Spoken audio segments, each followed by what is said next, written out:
You need to have clear mission, vision, and values, and then only bring on people who align with those. There are people who will join in because of the hype and they want to be part of something, but they're actually not aligned with the same mission, vision, and values. They just want money. And you need to make sure you have alignment, otherwise you won't like working with them and it's going to cause tension amongst the team. From Caribbean Ideas in Trinidad and Tobago, this is Uptick, a part of the Caribbean Innovation Content Network. Uptick is a show that brings you the stories of Caribbean entrepreneurs and corporate innovators that are building the next generation of great companies. These are the stories you don't typically hear of how these leaders are working to build brands and businesses that can not only impact the Caribbean world, but also have an impact on the global business stage. Their stories will move you, inspire you, push you to take action, and perhaps spark your next big idea. I'm your host, Chike Farrell.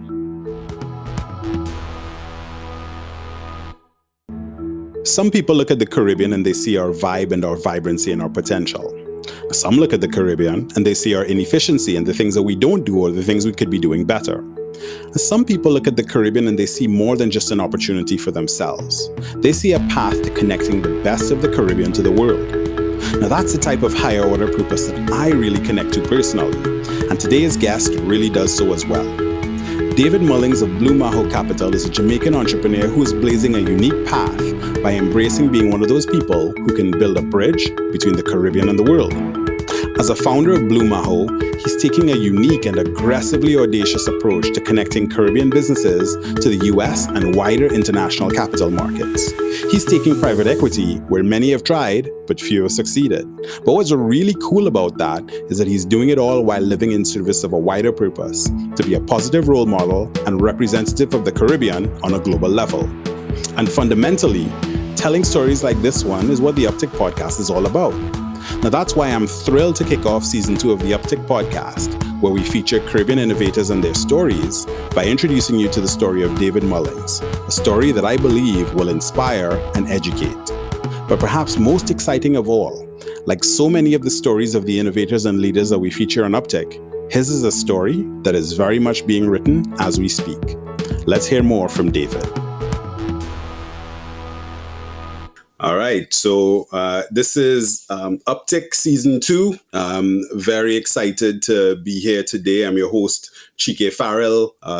We've got a great season where we're really delving into topics around purpose, pivoting, perseverance. And so, really excited to talk today with our guest, David Mullings, who we've been LinkedIn contacts for the longest while. And this might be one of the longest times we'll get to actually delve into some backgrounds and have a conversation. So welcome, David. Good to hear you. Thank you for having me, Chike. I really appreciate the opportunity to share with your audience. Lovely. Awesome. Well, good. I think the it's always good to just go and start at the beginning. I love to get a little bit of the backstories as well. So we'll spend a little bit of time there. But before we jump into that, let's talk a little bit about what you're doing now. And so tell us a little bit about what you're up to these days, David. Oh, yes, I am the founder, chairman, and CEO of Mahoe Capital Partners. This is a Delaware-registered but Miami-based investment firm, and our goal is creating access to wealth creation opportunities for the 99%. And that's what we're doing. We primarily are started by investing in Caribbean companies, both publicly traded and private companies. And we have an asset management subsidiary that we spun up that's going to be launching an impact fund focused on BIPOC founders in the US and the Caribbean. So Black, Indigenous, people of color. And this is not just tech, and it's not a purely VC fund. It's actually more private equity oriented. I think of it as growth equity. We are tired of seeing people who look like me, sound like me, being, we would say, underfunded and over-mentored. So I'm sure you can relate to that. I do. Well, that's great. I'm going to be really interested to delve into that. I've been a little bit in the process of interfacing with private equity, both with my US hat on and with the Caribbean hat on, and what you're doing is very much needed and very timely given the times that we've been living in. So we'll dive into that. But let's go back. Let's talk a little bit about the early years, and we'll wind our way up to what you're doing now. So tell us where you grew up. I mean, you're from Jamaica, of course, but let's go in. Where specifically did you grow up, and tell me a little bit about the early years for you. Yeah, man. No, so dad is a medical doctor. He started life in Montego Bay. Mom is a nurse. She started in Clarendon in Jamaica as well, small. And they met in Spanish Town. And so my life started in Spanish Town in an area called Keystone, which is in St. Jago Heights. And then I moved to Kingston. Dad was going to be teaching at University of the West Indies in Mona, the Mona campus in Kingston, Jamaica. He obviously taught across the region, but that's where he was. And so my life really was Kingston 6. This uptown. I'm an uptown kid. I went to Mona Prep. I went to Campion College, but I played football for real Mona. That gave me, I would say, a broader view of Jamaican life, true Caribbean life, and different layers that we have. We know our culture is pretty classist. We have to admit that. We come from a very British system. But Dad and Mom made sure that we went to country a lot. We call it country. We would visit grandma, we'd visit the family members. And so we got to spend a lot of time in Montego Bay, or even taking a train. I remember taking a train at like 8 years old by myself, or with my brother. Just the two of us, though, no adults, heading to Montego Bay from Kingston. So that was fun. I started life in the 80s, but around 7 years old, Mom became a nurse at Jackson Memorial in Miami. And so she got a little apartment. So we spent a lot of time in Miami. So I feel like I grew up between Kingston and Miami. I finished fifth form at age 15. I was a year younger than most people in the class.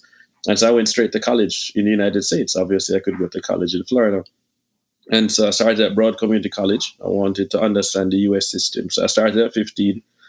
Finished my associate's degree at 17, and then got a scholarship to the University of Miami and went right back down to Miami, what I consider my stamping grounds, and did that until 2000. Went back to Jamaica because I was so convinced in my plan, which we will get into that. And I played football. I played football with Real Mona, with their under-20 team, and with their senior team that was in the major league, initially in the National League in Jamaica, but I came in at the tail end of the season. It was fun to be. What was your position? So I'm a striker. I am a football. I'm a striker. I'm a forward. I model myself on Thierry Henry. I tend to use my speed. And it was funny. A few years later, I got to work for Jamaican National Building Society, the largest mortgage provider in the Caribbean. I was on their product development team, business development, helping with youth marketing and developing investment products, savings products, and mortgages. In charge of all the websites, social media. I designed that. I wrote their social media policies.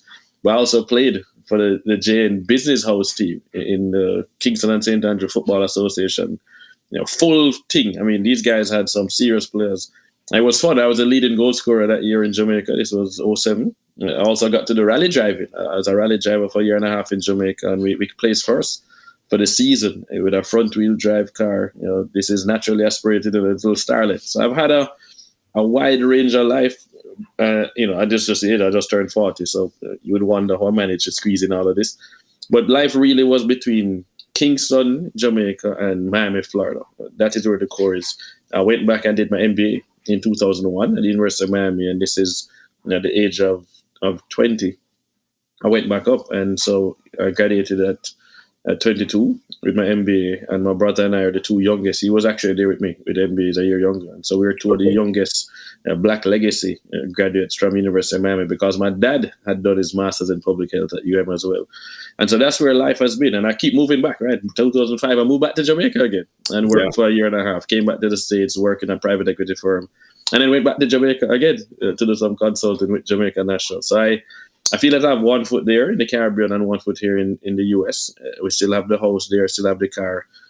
And I feel very tied to that region, just the people, the culture, the music, the food, just so much potential. Yeah, it's interesting. I think my father, before he passed away, he used to say to me, you are part of a generation that can really straddle worlds, and you can move in between, different places, and there's some advantages to that if you have that opportunity. And what I hear from you is just sort of very similar, right? When I describe to people some of my background, I say, a lot of yo-yoing around between North America and the Caribbean. I hear a lot of that, which is interesting because, when you do some of the things that you do, and particularly what you're doing now, you can see the you know, the imprint, if you will, and how you could have some core insight into now taking that ability and trying to bridge those worlds, which is really interesting, and it's something that we're gonna, you know, delve into a little bit. You know, before we go too much further down that road, tell me a little bit about influences. So your career has spanned lots of very interesting things, as you mentioned, but clearly a thread of finance and a thread of entrepreneurship. Was there anybody around you when you were younger, since you said, you know, based on what dad and mom were doing, you know, was either of them an influence for an entrepreneurial direction, or a different family member, a different person? What do you think, you know, led you there, or was it just always a part of? Oh of no, you? I know exactly what led that to there. So it started with mom and dad. Right, dad's father, my grandfather, Grandpa Mullings, was actually an insurance salesman, and then Grandma Mullings, Eunice, was also a shopkeeper. She had a shop in Montego Bay. So they always had been involved in business. Mom's parents were teachers, but had a little business thing, farming on the side. So what my parents encouraged me to was get that degree, but also be willing to take some risks. So at the age of 15, when I finished fifth form, dad asked me what I want to be when I grow up. And I said, oh, I want to be a positive role model for young people around the world, especially young Jamaican males. And dad was like, oh gosh, I didn't expect that kind of an answer. But we know you, so that means you have a plan. What is the plan? I said, well, there are four options. One, I could become a lecturer at university like him. And he said, well, I'm flattered, but you know, that's not going to help the people who drop out of high school, and they need the most influence. So remove that one. What's number two? Or I could become a politician and become prime minister of Jamaica and be a different kind of prime minister who doesn't tolerate corruption, who deals with crime, who passes better laws and invests in education. Well, that could work, but we think you have to give up a lot of the morals and values we raised you with to get into a position of power, and you're probably going to get us shot. So just don't bother with that one. So typical uptown Jamaican fears. So we move that off the shelf. What's the last two?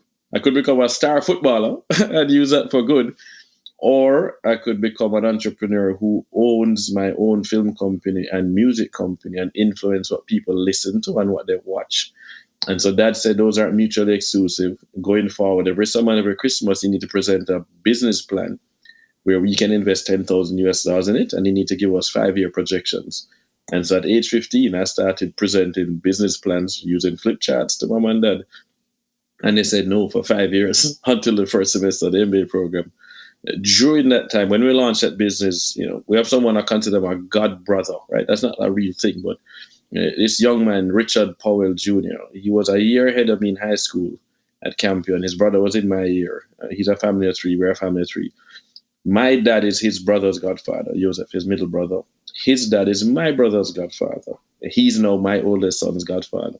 And Richie had gone off to Harvard and really smart, just one of the smartest people I know, and a great footballer as well. And while he was there, he launched a website called Fuxito.com. He came second in a business plan competition between MIT and Harvard. And then got 1.4 million in venture capital funding, moved to Silicon Valley, the floor above Yahoo. He's on the cover of Inc. magazine at 19 years old. I'm like, I talk to this guy all the time. I grew up knowing this guy. Like, I'm not that much dumber than him. He's not that much smarter. Let me learn. And so I was learning from Richie as he was building. It's how you raise money, how you scale the company, how you do the marketing.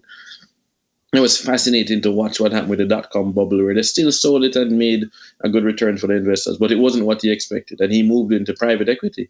So when we launched Real Vibes, my brother, in February 2002, Richie was one of the investors. It was mom and dad, and then Richie wrote a bigger check into it and became chairman. And the first thing he said was that it is easier to raise money to buy a profitably existing business than for a startup. Real Vibes has a 99% chance of failure, but you're going to use this business to learn how hard it is to actually start and then scale a business. It's going to be a lesson for you. And you're going to be able to apply things from an MBA as much as possible into it. But then he mandated that every month we would read a book. Every book he got from his mentors, I had to read and then discuss it with them. And then every quarter we would meet with him in Orlando to go over things like all of Warren Buffett's annual letters to shareholders, Jeff Bezos' annual letters to shareholders. And so he was the one that pointed me in the direction of Warren Buffett, which then allowed me to discover Michael Leachin as well. And it grew from there. It literally came down to We wanted an entertainment entity. We couldn't raise the money, so we had to learn a way to go and manage capital, make money for ourselves, and so eventually we could spend our own money to do the entertainment side of the business. Right. So that's kind of fascinating because you're basically getting a very early education in the ups and downs and trials and tribulations of entrepreneurship, and Yes. learning from other people who have both been along the path but maybe a little bit ahead, A but little bit ahead. from a similar background like you, but Exactly. also looking at the Warren Buffetts and others in terms of their investment thesis. That's pretty fascinating way to to start building some muscles there. Exactly, muscle memory, and the Yeah, important thing too is that you start there, but not everybody remains your coach or teacher forever, right? You upgrade, you change belts, you might switch teachers. So start with Richie, and he had me come and work with his private equity firm after their first exit. Yeah, they had bought a company for 15 million, was doing 65 million revenue, and they scaled it over 7 years to 1.1 billion dollars in revenue, US dollars, and sold it for right. 200 million. So he brought me in and said, work with me for 2 years, learn the ins and outs of private equity, learn how to negotiate, learn how to leverage debt, learn how to find the levers for these businesses and scale, and leverage your MBA, right? MBAs are not designed for startups. MBAs are designed to manage companies that are already big and existing. So we want to tweak them, fine tune them. And he said, give me 2 years and I will write a check to help you launch your own investment firm. And so a year and a half in, he actually wrote that first check and got us going with the first investment firm that we attempted. So he definitely kicked it off. I then met Michael Leachin, thanks to my dad. And we really hit it off. We were both, Warren Buffett fans. And this is now 8 years ago in that Mike and I would talk every now and then. And it was really 2 years ago that we sat down and I made that call. I humbled myself and say, you know what, I have access to the guy and I'm not asking him to coach me. Like, I'm stupid. Anybody else who would have access to him would have asked for a lot more than I was asking for. Let me sit down and explain to him the plan. And that's when Mike said, all right, I'm coaching you. Let's go. You're not going to make the same mistakes I made. You're 38, 39 when you're kicking off your investment firm. I was 39 when I started mine and I was feeling in the dark. You're going to have an advantage that you will not make the mistakes I made because I'm here to coach you. So let's go. Yeah. And that has changed my world.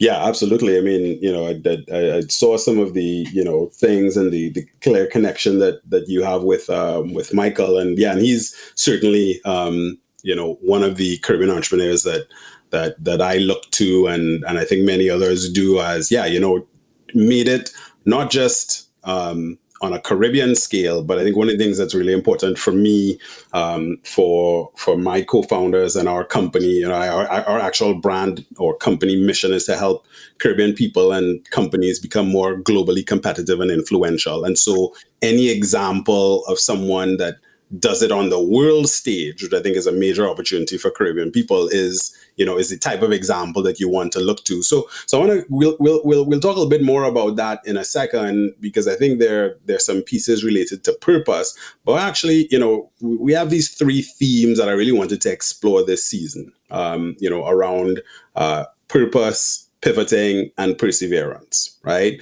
And just listening to you talk, there were sort of elements of both the pivot and the perseverance. So I want to go in a different direction, and let's talk about, multiple companies founded, because you did Real Vibes, and then you did another investment company, and then you did another one, and you kind of, taking something from each one. So talk a little bit about the obstacles that you have had to, overcome and learn from with each successive venture, if right.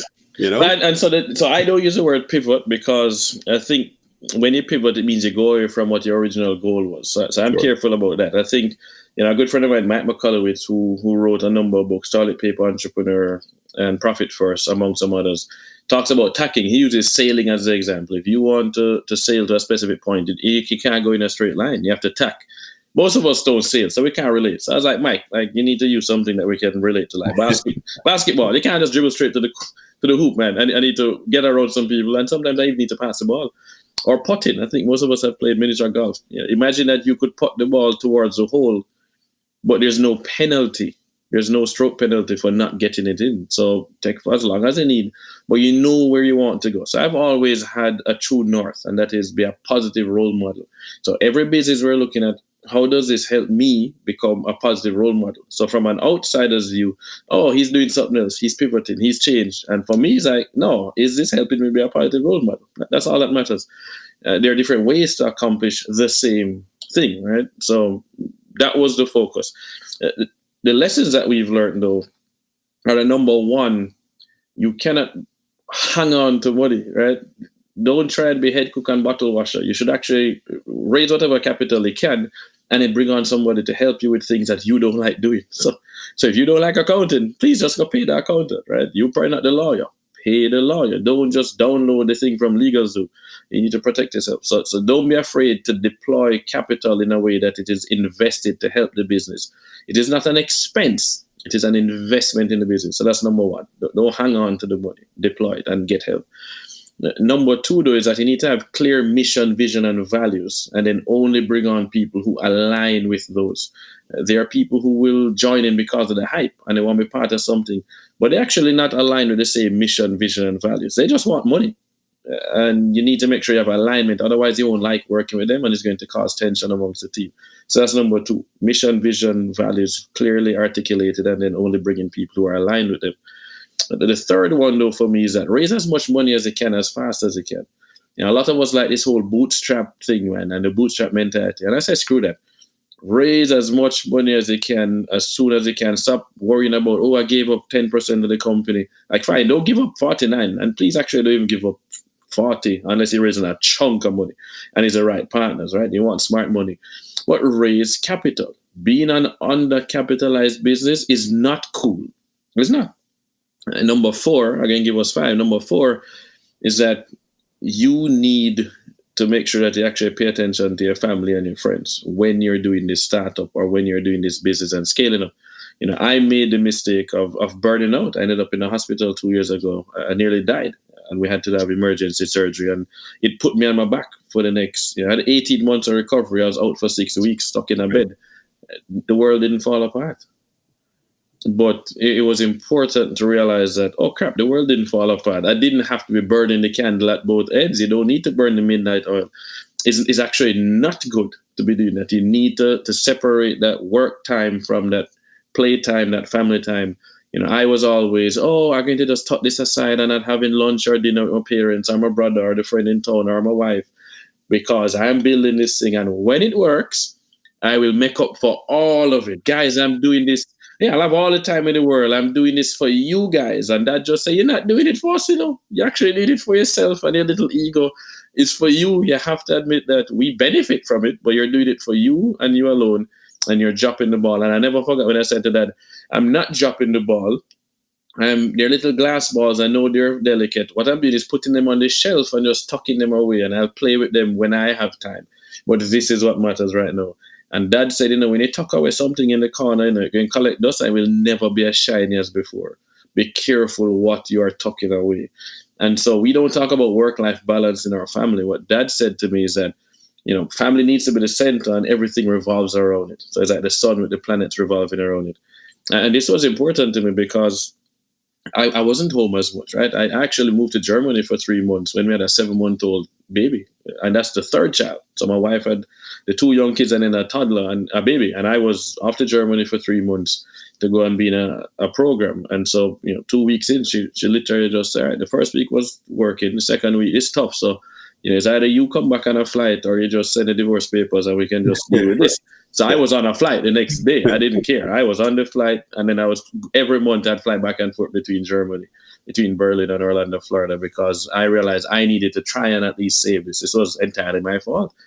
And so that's important, is finding a way to not forget that you are a human and you have people who you should spend quality time with, because you never know. You might wake up like me one day with a sharp pain in the abdomen and get rushed to the hospital and be told, hey, you have a 30% chance of not waking up. You need to call your wife. You need to call your next of kin and prepare for this.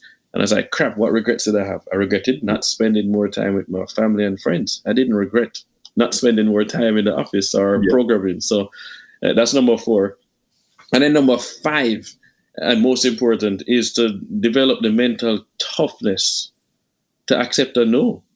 a lot of us want everybody to believe in us, for everybody to say yes. And I had to learn that from doing sales. It was great to work at Blockbuster as my first ever job at 16 years old in 1997, where you just don't get everything, right? And I learned that, if you expect 100 no's and one yes, then every no you get, you just say, yeah, I just closer. I'm a little bit closer. I'm a little bit closer. That's right. That's a powerful one, for sure. You don't have to convince everybody to believe in what you do. And it was funny, the MBA marketing class talked about, that diffusion of innovation curve, where we talk about where somebody is. Are they an early adopter, for example, or are they late adopters, laggards, that kind of stuff? It's like, ratted. So I just talked to this person, but now I know where to put them. So they're not stupid. I shouldn't talk to them as if they're stupid. They're just not yet there and where they need to be. You are not ready to buy an electric car, for example. Okay, great. I don't need to convince you. I don't know what bucket to put you in. So when you tell me no, what you're really saying is no, not right now. Correct. And then I move on, but you don't burn that bridge. That was very hard to learn. I would say after the first business with Real Vibes, and people would say, no, we felt like they were stupid. It's like, guys, the internet is the future. There's nothing like this. A Caribbean MTV online, we have all this traction. We have 2 million visitors. Why wouldn't you advertise on there? You're stupid. And I would say that to them.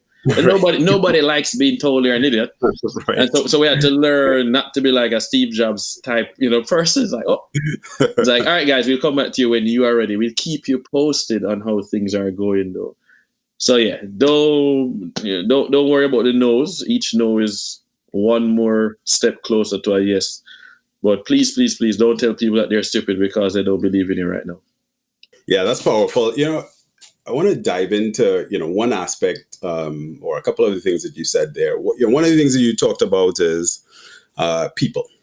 And having similarly, worked with, hired, recruited, fired, managed people, in multiple markets, multiple cultures. I love Caribbean people's raw energy and passion and sort of natural smarts.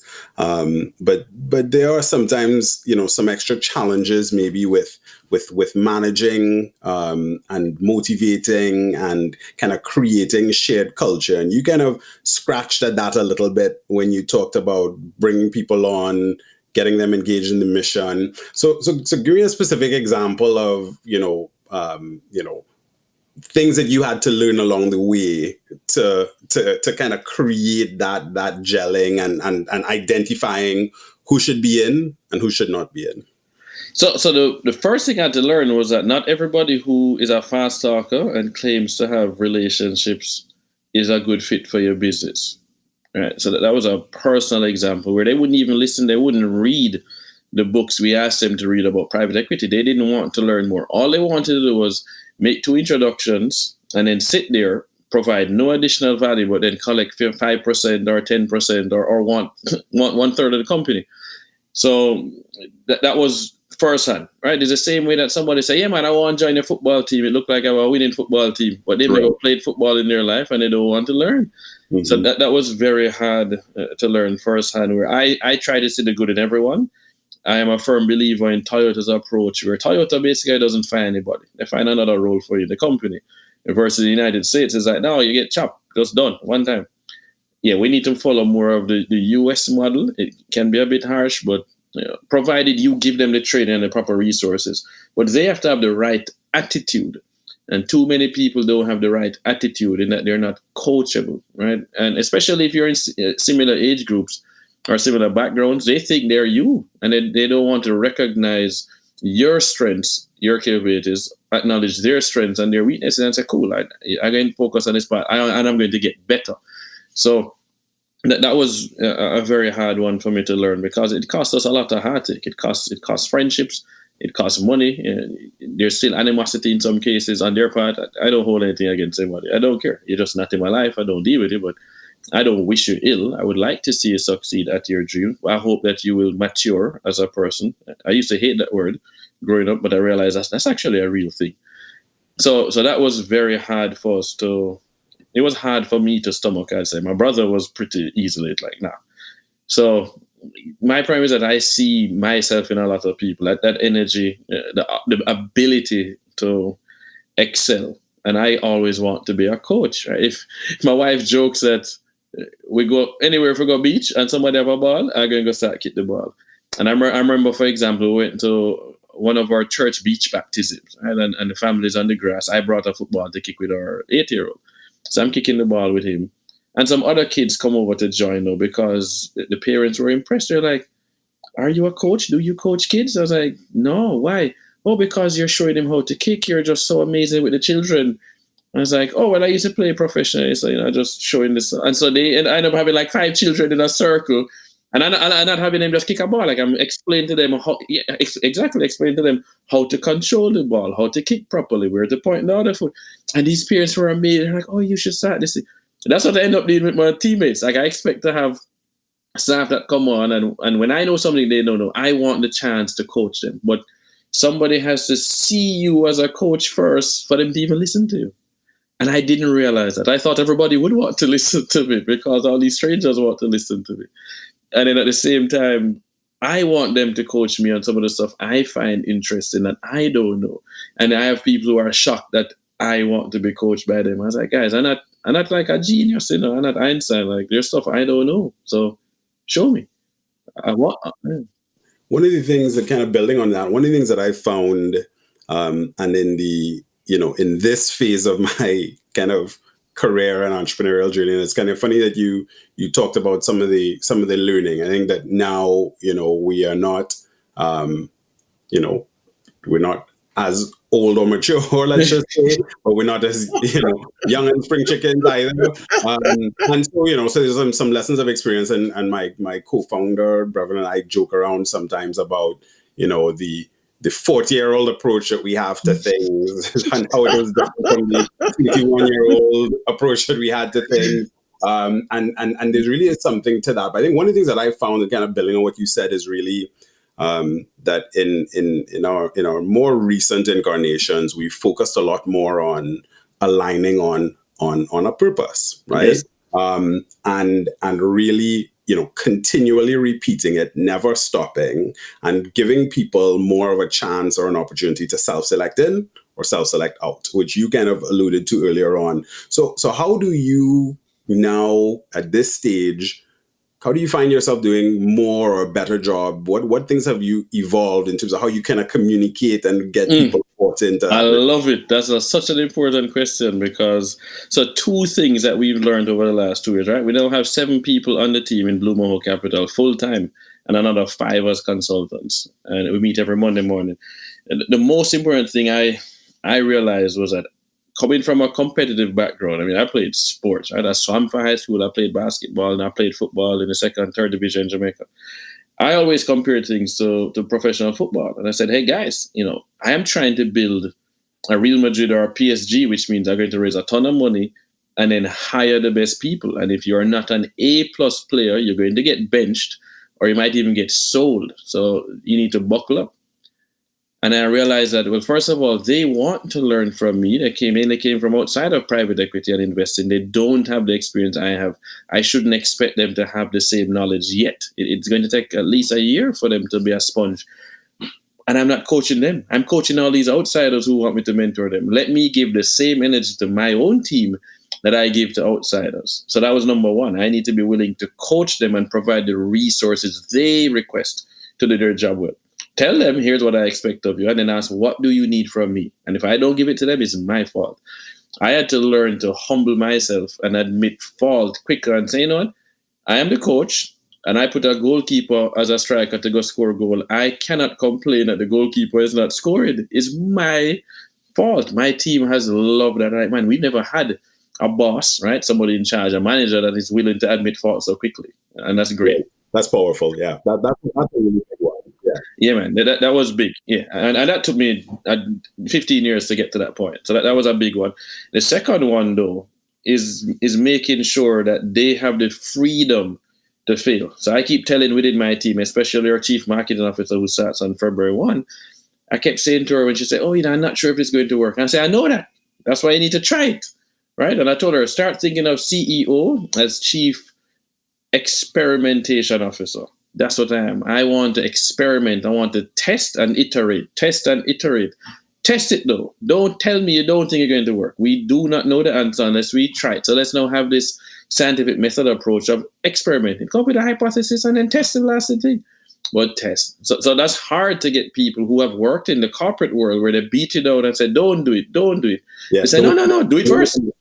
Yeah. I literally have said to them, it is literally, stop asking for permission, man. Ask for forgiveness because I will give it as long as you stick to the mission, vision, and values of this company, of the brand of this company.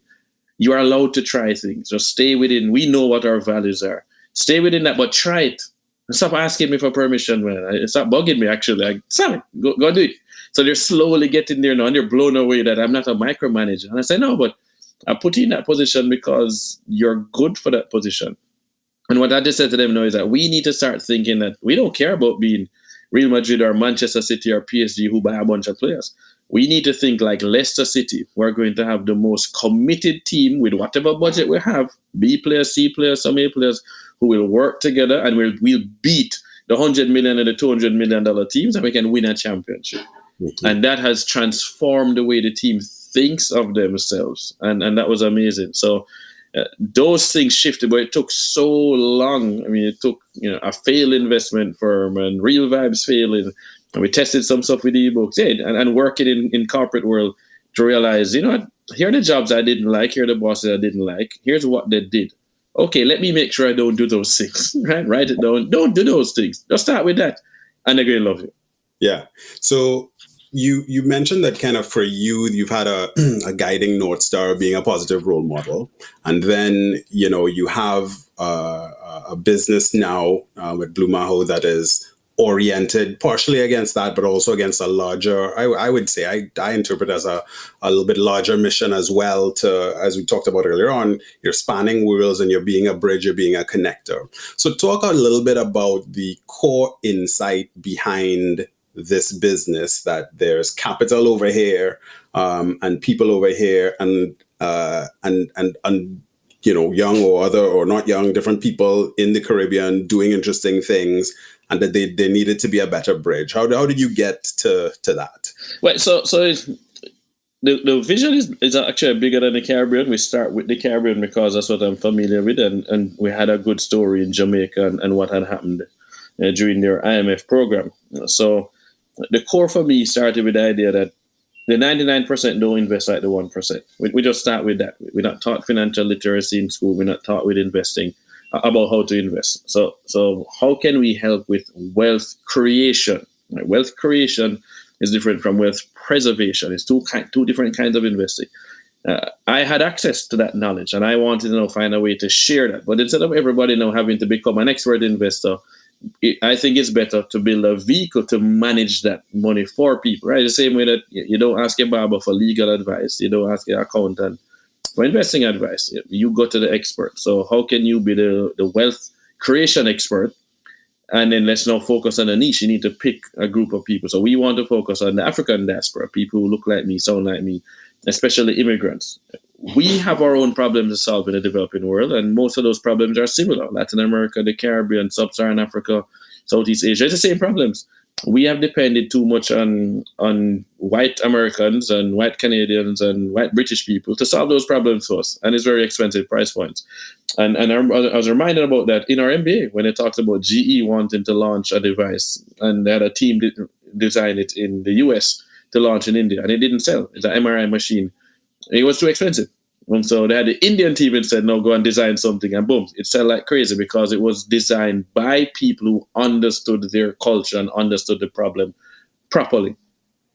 We need to do more of that. And in fact, a lot of businesses in the US are launched by immigrants. How about we invest in those people before they even migrate?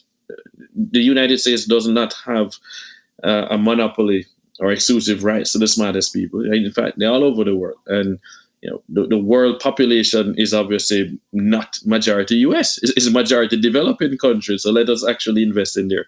Well, start with Jamaica and then expand to the wider Caribbean. And then we can go beyond that, because I think of the Caribbean as a great R&D testing ground. Absolutely. It's small, similar cultures. We can get to both English and Spanish. We can expand to Dutch and French as well.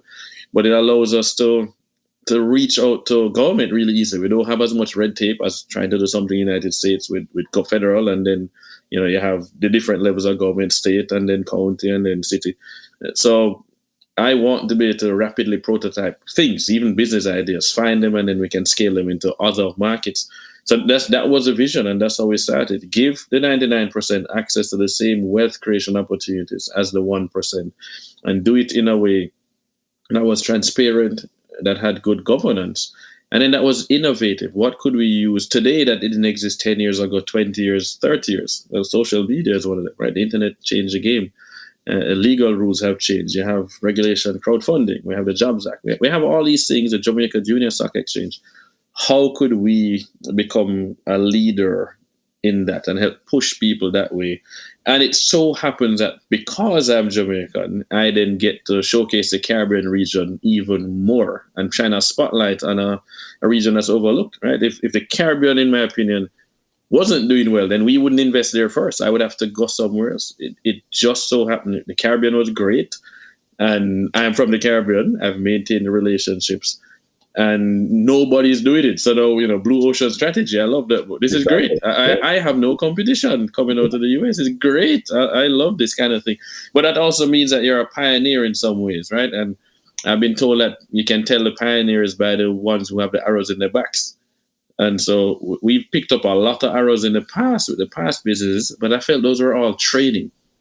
Those were all getting us prepared for the big show. And in fact, some of those businesses are being brought back. Real Vibes, for example, is relaunching in February, but we're launching faster and better. Think of it.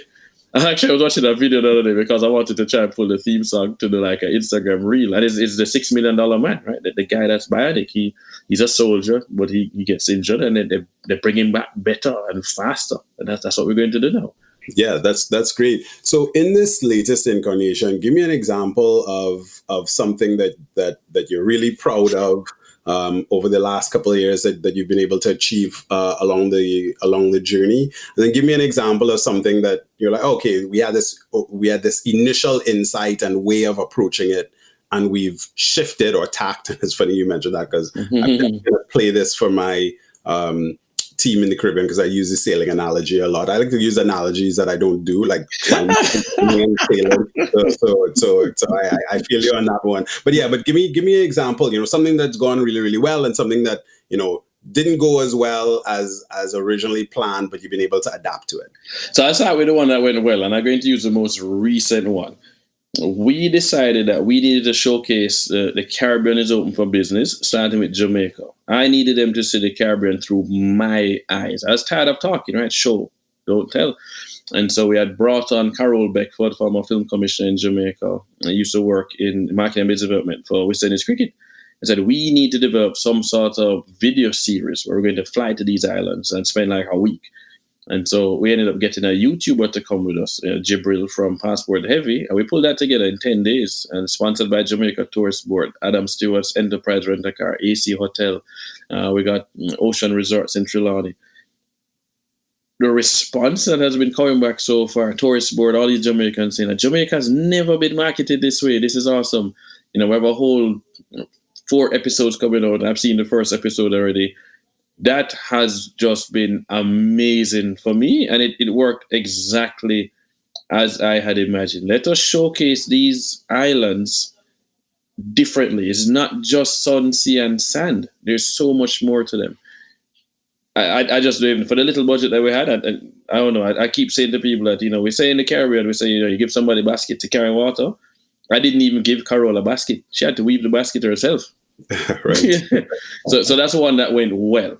Yeah. In terms of one that didn't go according to plan, that we've had to pivot and make adjustments and so on, I would actually say that is Mahoe Capital itself.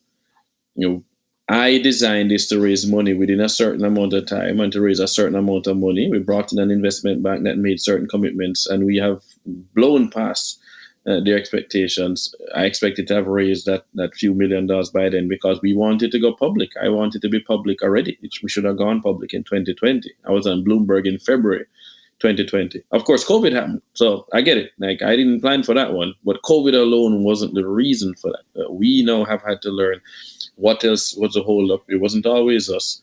We've learned for that. And I know we've come back stronger. We're raising 20 times as much money because we made some asks, because we took longer and made adjustments to the business plan, made adjustments to the timeline.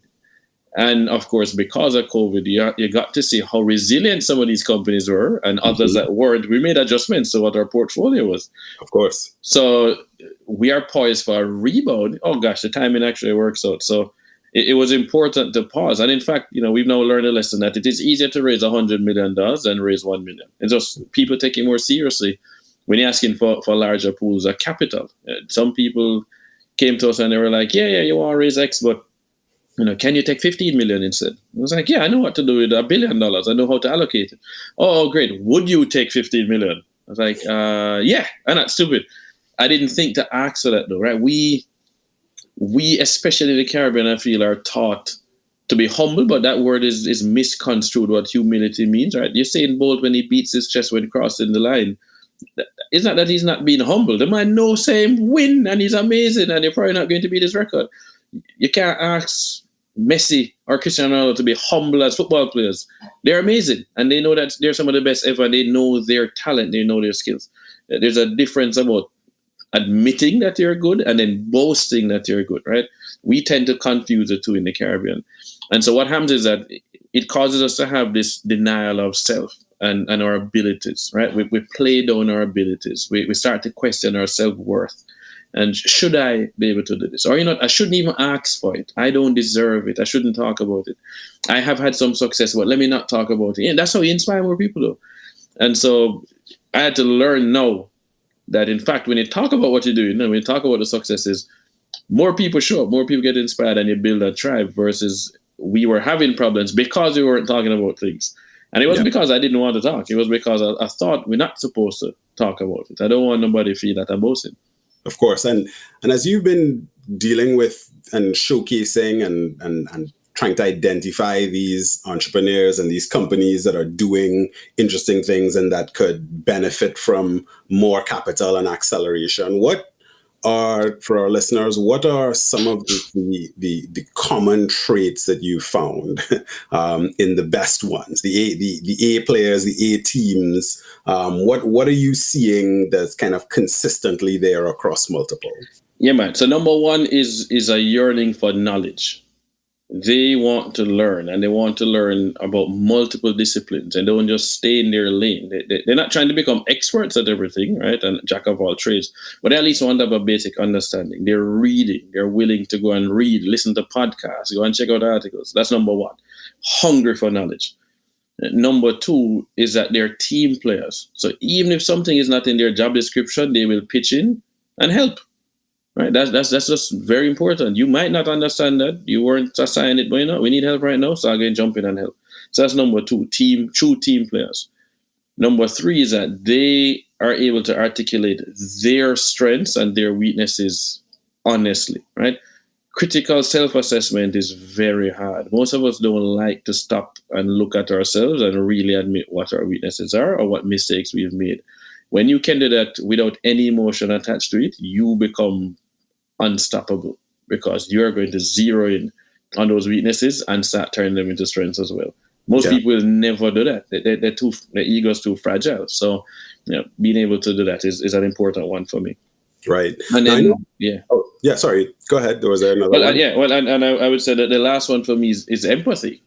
All the best people are able to put themselves in somebody else's shoes and then have empathy for that person. So they don't start off by saying, boy, you should have done this or this fool. Or it's just like, no, what was the problem you faced why this didn't happen? They come from a different context and a different place. And if you lead with positivity, if you start with that, it completely changes the way you interact with the rest of the team and interact with anyone else. So those things for me are what we look for in A players. Yeah, I love that because it's funny.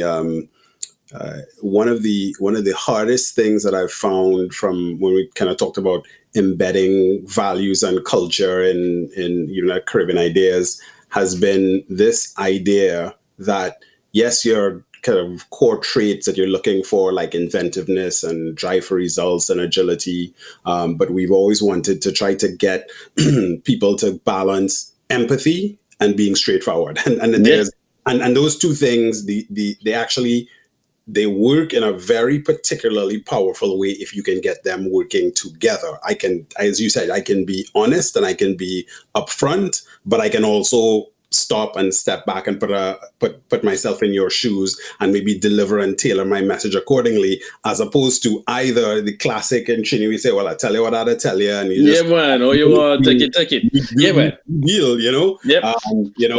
Which can be effective sometimes, but there are times when that is not necessarily going to be as effective. So finding that balance, that really resonates with me. Yeah, man. I would say there's a book I read this year that was really important. Well, last year I finished it in December. It was about psychologically safe organizations. It's called the Fearless Organization, and I never heard that term before, but I finally got it right. I read Ray Dalio's Principles. He talked about radical candor and radical transparency, and then a good friend of mine, Sheldon Mundell, said, say what you mean, but don't say it mean. And I had to start realizing that Steve Jobs is amazing, but I don't have to repeat that stuff of just like slicing you when I say something. Like, it can be true, but I can deliver it differently. Let me work more on my delivery. So let's start with, what is the outcome that I want? Is it that I want it to feel bad? Or is it that I want you to recognize that you can improve and do it slightly differently? If I want you to feel bad, I can say it that way, man. But then what happens after that? Versus if I want you to learn from it and actually listen and absorb, then I need to say it differently. And it's hard for somebody like me, because I grew up, again, being coached for football, and my coach was the say it mean guy. It's like, yo, you're not good, you're not getting the ball right. Da, da, da. And so that would motivate us to then get better. It's like saying to somebody that, you're fat and you need to lose weight. You're fat and you need to lose weight. You know what? Some people are going to take that as, I'm going to go lose weight. Most people just going to get depressed. So we need to be very careful how we deliver things and start with what is the outcome that we want and go from there. Yeah. So I know mentorship is really important to you. And you also mentioned it earlier on in the context of, reaching out to Michael Leachin and saying, hey, you know what, can you coach me? And you also gave, another example of your friend growing up who's also been an important part. And you've said, I've read that you've said that that's a really important thing now for you, paying it forward, right? And you've talked about it in the context of coaching your team. So it's been a continuous theme there. What are some of the ways that entrepreneurs who may not have that network and not have that, I don't feel like I have the people or what have you, what have you seen be effective, or what would you recommend to them as far as getting coaches and getting mentors? So I would say, one, I separate mentorship from coaching. I think coaching is far more hands-on and regular contact. A mentor might talk to you once every month, once every 3 months. A coach talking to you once a week. They're setting actual specific goals that you follow up on. So when I think of coaching, I think of, you have a piano teacher or you have a football coach. Like, they're there and blowing a whistle almost. So for me, I thought of somebody like Warren Buffett as a coach. I've never met him. I thought of Michael Leachin as a coach before I met him. Mike says, find a role model, get the recipe, don't change the recipe. So I picked my role model, Warren Buffett, and then I studied everything written about him, every video that he's ever done, everything he's ever read. That then allows me to identify his principles. I now have a blueprint to follow. So I felt that was coaching, right? If you say, these are the steps that you need to follow in life to successfully build an asset management company, then, hey, guess what? I got coaching that is, I don't have to know the person. So I think most of us need to stop and pull back. I say, the internet has actually put all of these successful people at my fingertips. Whether I want to study Rockefeller, or I want to go and study Richard Branson, there's so much information out there in their own words that you can learn. So you can get a coach, right? I put out a ton of stuff. I have people who say, man, I follow your stuff, I feel like you're a coach. I was like, good. That's exactly what I wanted to be. I wanted to think of me as a teacher, because we logically know this already. If you pay attention to any religion, like whether it's Jesus or Buddha or whoever, that's what they did. They created these principles to then coach and guide everybody else. I've never met Jesus. I've never met Buddha. We can learn a whole lot from them, though. Confucius, Lao Tzu, the same. So we need to realize that you don't have to know the person. They don't even have to be alive to become a coach. You need to not have too many coaches, though, because then you run astray and have too many competing things. You need to really pick that role model and then go from there. But on the role model side, it's not just a role model for you as a business person. You also need a role model as a father or a mother, or as a husband or a wife, as a manager. And all these are probably not the same people, right? Steve Jobs is amazing as an entrepreneur, but as a manager, I don't know if that's the person I want to be, right? As a father, I don't know if that's the person I want to be either. So you need to pick role models for specific things. And then I think that your company has to have a role model company as well, not just somebody that you're looking at from a competitive standpoint. They say, "Ooh, I want to benchmark against them."